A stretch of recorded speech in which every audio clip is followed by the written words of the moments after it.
Look, if you stream and you're not allergic to money, you're gonna wanna keep watching this. Anybody that's hit that go live button for more than 5 minutes knows the easiest way to retain viewership is to keep embarrassing yourself. I have the perfect way for you to use things such as bits, kicks, or any equivalent monetary gift to your advantage. You'll be able to follow along using any editing software, but for the sake of keeping things free, we'll be moving through CapCut. So the first thing you'll want to do is drag your clip into the timeline. We're going to set up very simple keyframes. The first keyframe will be where you want your clip to land, and the second will be wherever you want it to start. Super simple. If you have an editing software that allows you to export a transparent background, then you're pretty much done here. But just in case you don't, make sure to add a green screen behind your footage. After you export the MP4, we're gonna drag this into Meld or whatever editing software you use. You'll want to look for an effect called chroma key or color key in order to key out the green in your file. From the main screen or the dashboard, we're gonna go to alerts and then either Twitch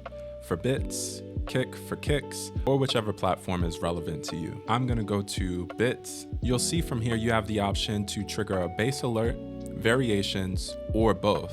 For the sake of this, I'm gonna just do only variations. Click add variation, and I usually just name it the relevant amount of bits. Make sure that it's equal to that same number, and then you'll hit save. We're gonna go into edit. For meld actions, we're gonna click set layer visibility, and then bits, and toggle visibility on. Make sure to add that action and hit apply. If you're using OBS, I'm gonna fill you in on a little tip.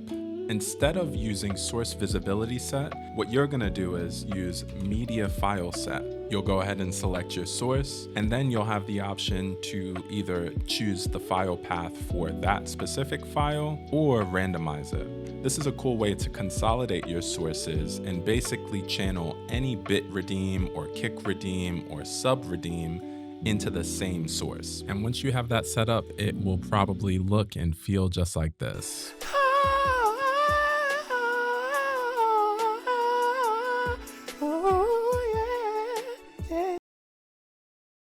You're welcome.